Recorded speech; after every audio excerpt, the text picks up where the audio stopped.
অজিত পাওয়ার সহ 5 জন বিমান যাত্রীর মৃত্যু সকাল 8:45 নাগাদ বারামতিতে ভেঙে পড়ে এই প্রাইভেট চার্টার বিমান। ছোট্ট একটি বিমান এবং সেই বিমানে কোনো কি যান্ত্রিক ত্রুটি হয়েছিল, কারণ শেষ খবর যেটা পাওয়া যাচ্ছে যে অবতরণের আগে পাইলট তিনি বিপদ সংকেত দিয়েছিলেন, মেজে কল করেছিলেন, এমার্জেন্সি ল্যান্ডিং করতে চেয়েছিলেন, কিন্তু শেষ রক্ষা হলো না।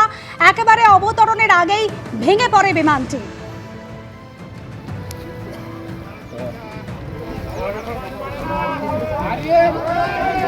जानकारी मिल रही रोमाना, उसके मुताबिक 11 साढ़े 11 के आसपास की मुंबई की फ्लाइट है जिससे सुप्रिया सुले, सुनेत्रा पवार, अजीत पवार साहब की पत्नी, पार्थ पवार परिवार के दूसरे सदस्य, इन लोगों को मुंबई जाना है, जो अभी तक की जानकारी दी गई है। और उसके मुताबिक 10:30 के करीब संभव है कि परिवार के सदस्य जो लोग मिलने आ रहे हैं उनसे मिल करके यहां से मुंबई के लिए रवाना होंगे, जो अभी की जानकारी मिली है।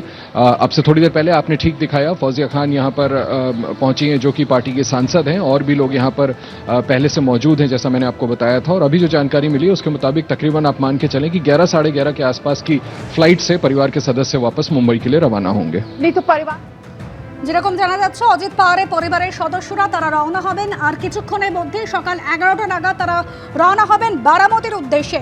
গতকাল মুম্বাই ছিলেন অজিত পাওয়ার, মন্ত্রিসভার বৈঠকে যোগ দিয়েছিলেন। আজ বারামতিতে তার একাধিক কর্মসূচি ছিল, অন্ততপক্ষে 4টি নির্বাচনী প্রচার ছিল। সেই নির্বাচনী প্রচারের উদ্দেশ্যে রওনা হয়েছিলেন বারামতির উদ্দেশ্যে। सुनेत्रा पवार यहीं पर हैं। ये बड़ा दर्दनाक है कि उनको इस तरह की शॉकिंग और इतनी दर्दनाक बुरी खबर यहां पर होते हुए दिल्ली में मिल रही है। सुप्रिया सुले के साथ मैं फिर से दोहरा दूं, सुनेत्रा पवार और पार्थ पवार अभी घर के अंदर ही हैं, और यही 3 सदस्य हैं जिनको यहां से मुंबई के लिए निकलना है। ये बड़ी खबर है जो आशीष दे रहे हैं। आशीष बता रहे हैं कि न सिर्फ सुप्रिया सुले बल्कि अजीत पवार की पत्नी।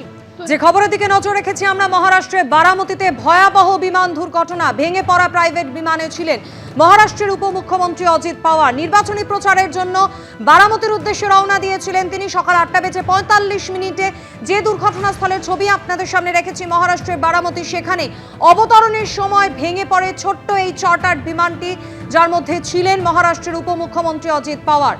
এই মুহূর্তে সব থেকে বড় খবর, মহারাষ্ট্রের বারামতিতে ভয়াবহ বিমান দুর্ঘটনায় মৃত্যু হলো মহারাষ্ট্রের উপমুখ্যমন্ত্রী অজিত পাওয়ারের। দুর্ঘটনাস্থলের ছবি রেখেছি আপনাদের সামনে।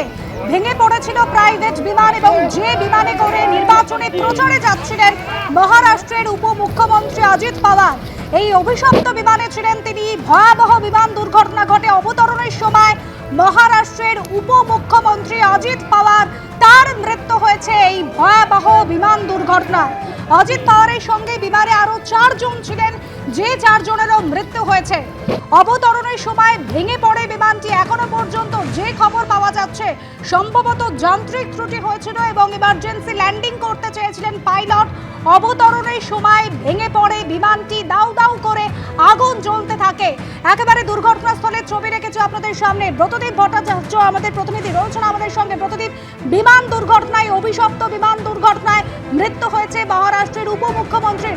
কি কারণে দুর্ঘটনা এখনো পর্যন্ত, আর কি তথ্য সামনে আসছে?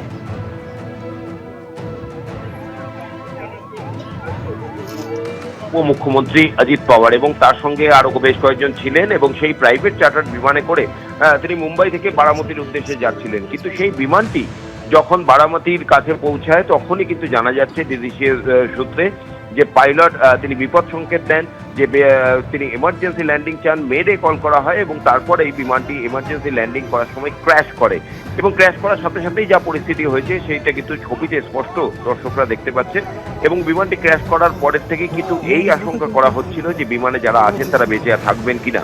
হ্যাঁ, কারণ ভয়াবহ পরিস্থিতি ওরা দেখা যাচ্ছে যে বিমানটি ক্র্যাশ করার পর কিরকম ভয়াবহ পরিস্থিতি শুরু হয়। সঙ্গে সঙ্গেই সেখানে উদ্ধার কাজ শুরু হয়, এবং উদ্ধার কাজের পর বিমানে যারা যারা ছিলেন তাদেরকে বেশ কিছুক্ষণের চেষ্টায় কিন্তু উদ্ধার করা হয়েছে। এবং পরবর্তীতে জানা যায় যে মহারাষ্ট্রের উপমুখ্যমন্ত্রী অজিত পাওয়ার তিনি ওই বিমানে ছিলেন, এবং তার সঙ্গে তার সঙ্গীরা যাচ্ছিলেন বারামতিতে। সেখানে একটি রাজনৈতিক কর্মসূচি ছিল, এবং যেটা কিছুক্ষণ আগেই জানা গেছে যে বিমানে যারা ছিলেন তাদের মৃত্যু হয়েছে, অর্থাৎ মহারাষ্ট্রের উপমুখ্যমন্ত্রী অজিত পাওয়ার তার মৃত্যু হয়েছে।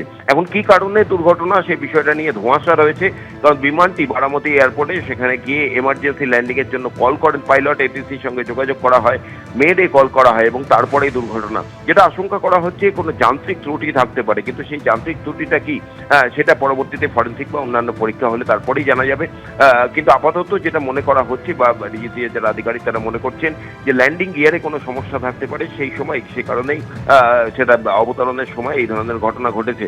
গোটা বিষয়টি নিয়ে উচ্চ পর্যায়ের তদন্ত হবে এবং স্বাভাবিকভাবেই মহারাষ্ট্রের উপমুখ্যমন্ত্রী তিনি যে বিমানে ছিলেন এবং সেই বিমানটি ক্র্যাশ করলো, স্বাভাবিকভাবেই উচ্চ পর্যায়ের কমিটি গঠন করে এটা তদন্ত করার প্রক্রিয়া যা শুরু করেছে ইতিমধ্যেই ডিজিসিএ এবং অসামরিক বিমান পরিবহন মন্ত্রক।